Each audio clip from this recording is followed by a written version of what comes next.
आज की इस वीडियो में अनुगमन वेग एवं अनुगमन वेग का व्यंजक प्राप्त करेंगे और साथ ही साथ एक टॉपिक है अनुगमन वेग एवं विद्युत धारा के बीच संबंध स्थापित करेंगे। ये दोनों टॉपिक आप लोग को एग्जाम के दृष्टिकोण से काफी महत्वपूर्ण है। तो चूंकि हम सबसे पहले जानेंगे अनुगमन वेग क्या है। अनुगमन वेग किसे कहते हैं, जिसे हम लोग संवहन वेग के भी नाम से जानते हैं। संवहन वेग या इसी का एक और नाम है अपवाह वेग।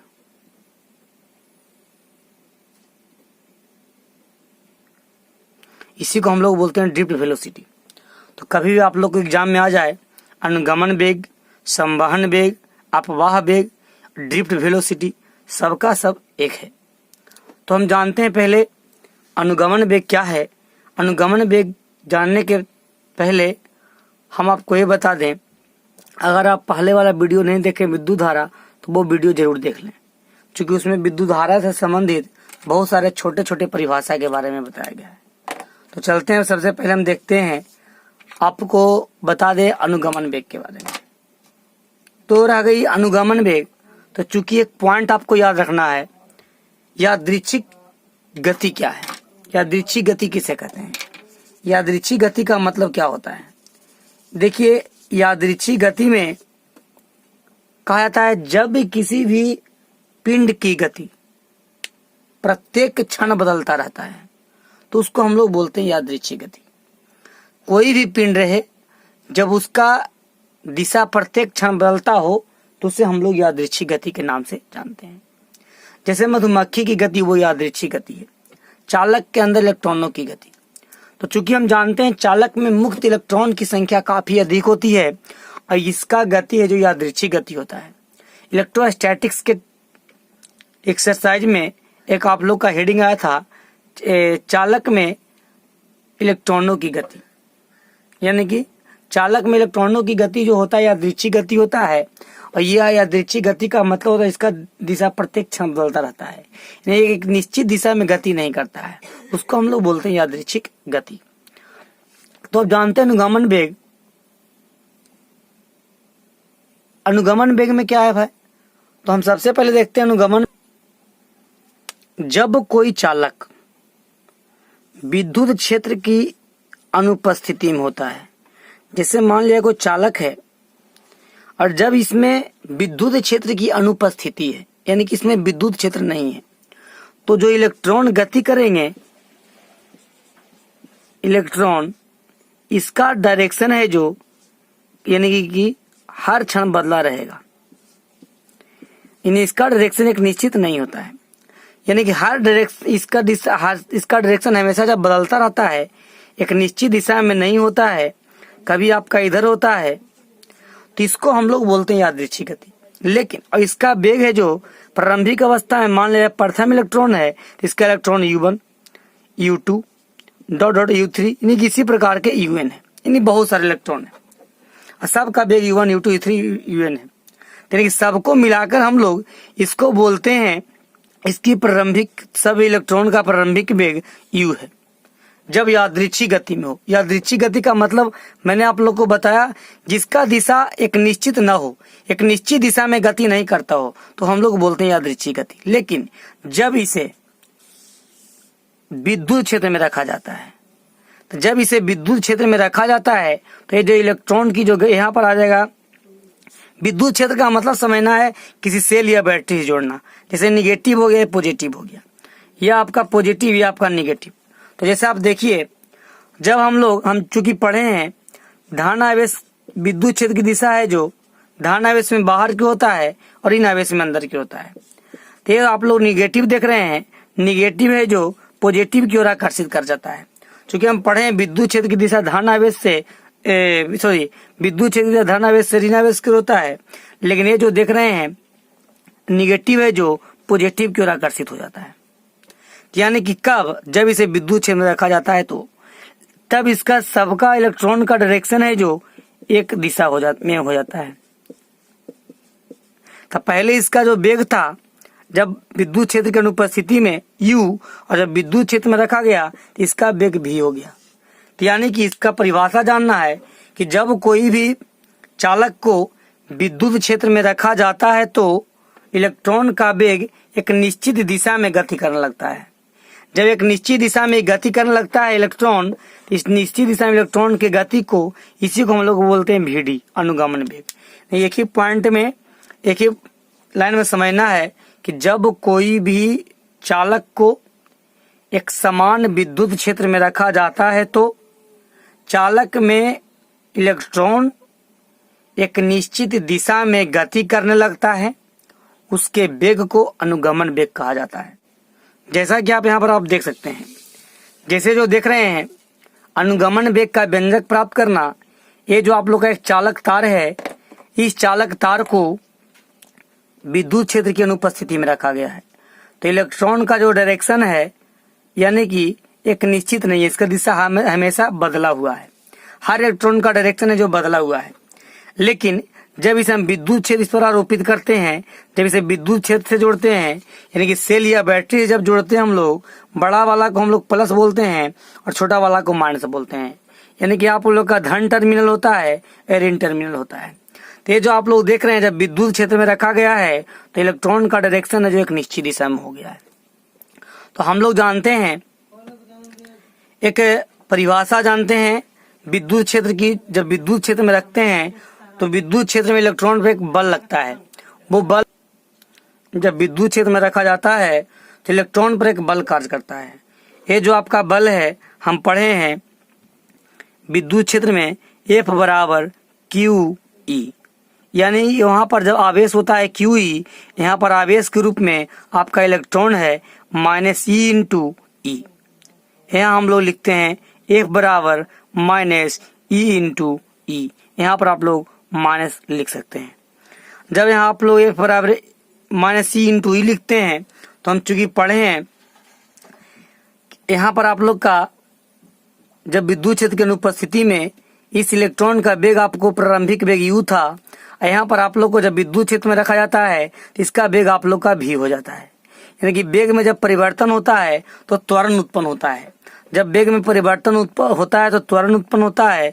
वहीं त्वरण का मान निकालने के लिए हम लोग न्यूटन के गति के तृतीय नियम का उपयोग करते हैं। तो चूंकि हम पढ़े न्यूटन के गति के तृतीय नियम से F बराबर ma होता है।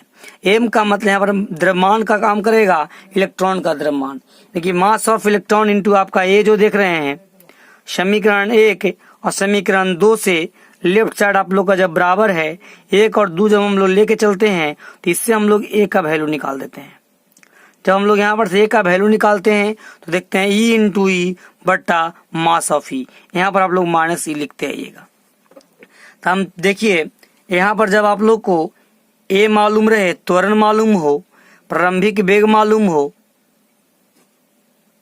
और इसको इलेक्ट्रॉन को गति करने में लगा समय आप लोग जब t मालूम हो, तब हमें अंतिम वेग विद्युत क्षेत्र की उपस्थिति में VD निकालना हो तो न्यूटन के गति के समीकरण से हम पढ़े एक फॉर्मूला V बराबर होता है U प्लस AT।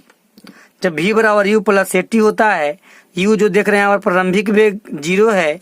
प्रारंभिक वेग 0 यहाँ पर क्यों है, तो यहाँ पर आप लोगों को कंसेप्ट याद रखना है कि जैसे मान लिया जाए जब कोई भी कण या दृच्छी गति करता है तो जैसे एक इलेक्ट्रॉन आप लोग को इस ओर जा रहा है तो एक और इलेक्ट्रॉन रहेगा जो विपरीत दिशा में करेगा। तो जब जितना वेग इधर होगा उतना ही वेग इधर होगा तो यहाँ पर आपका रिजल्ट आप लोग का 0 होगा।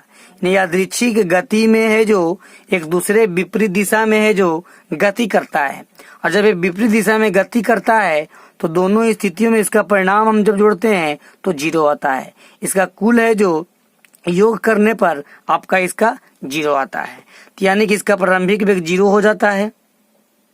ये जो त्वरण देख रहे हैं, त्वरण का मान यहाँ से हम लोग निकाले हैं -E इंटू E जो देख रहे हैं विद्युत क्षेत्र है, ये आवेश के रूप में यहाँ पर कार्य कर रहा है। -E इंटू E बट्टा mass of E into T। ये जो T देख रहे हैं आप लोग को कुल समय है। यानी कि VD बराबर एक फॉर्मूला आता है E इंटू E बट्टा mass of E into T। देखिए फॉर्मूला आप लोग को याद रखना है, ये बोर्ड एग्जाम में क्वेश्चन आप लोग को पूछे जाते हैं। अब हम जानते हैं अनुगमन वेग एवं विद्युत धारा के बीच संबंध है। तो जैसे आप देखिए, एक इकाई लंबाई वाला चालक तार है। जैसे एक चालक तार है,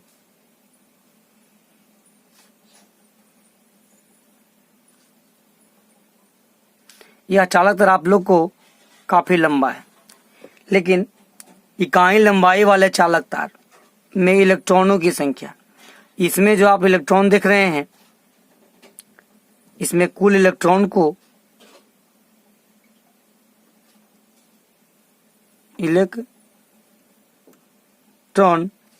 आप लोग को की संख्या n रखा गया है। यहाँ कुल इलेक्ट्रॉन की संख्या को n रखा गया है, यानी कि -e -e -e -e। इसे हम लोग विद्युत स्रोत से जोड़ देते हैं।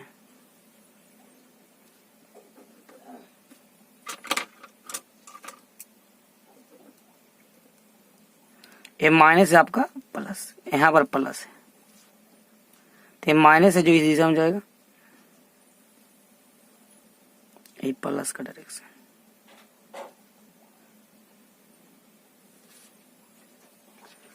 तो देखिए, इलेक्ट्रॉन की संख्या आपका n है। इसका जो सेक्शन एरिया देख रहे हैं, अनुप्रस्थ काट का क्षेत्रफल आप लोग का a है। तो चूंकि हम पढ़े हैं, ये पूरा चालक तार की लंबाई जो देख रहे हैं, पूरा का लंबाई जब x होता है तो इसको हम लोग ई बिंदु का नाम a देते हैं और इसका नाम b देते हैं। ये आप लोग का b हो गया। ये आप लोग का क्षेत्रफल का काम करेगा। इसको लिख देंगे अनुप्रस्थ काट का क्षेत्रफल।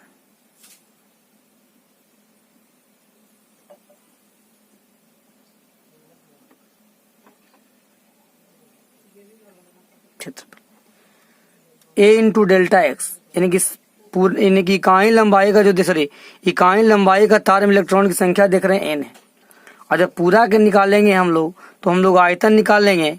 तो आयतन निकालने के लिए हम लोग पढ़े हैं, आयतन बराबर फॉर्मूला होता है क्षेत्रफल गुना लंबाई।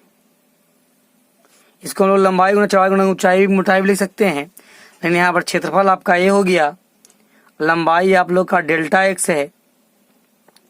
तो a इंटू डेल्टा एक्स निकालेंगे तो संपूर्ण चालक का आयतन निकल जाएगा। यहाँ लिखा गया है क्षेत्रफल इंटू लंबाई। जब क्षेत्रफल आप लोग का a है, लंबाई आप लोग का डेल्टा एक्स है। जब ये इंटू डेल्टा एक्स करते हैं, इस संपूर्ण आयतन निकल जाता है। तो चूंकि हम लोग इकाई लंबाई का इलेक्ट्रॉन की संख्या n है, तो पूरा आयतन में इलेक्ट्रॉन की संख्या n इंटू डेल्टा एक्स हो जाएगा।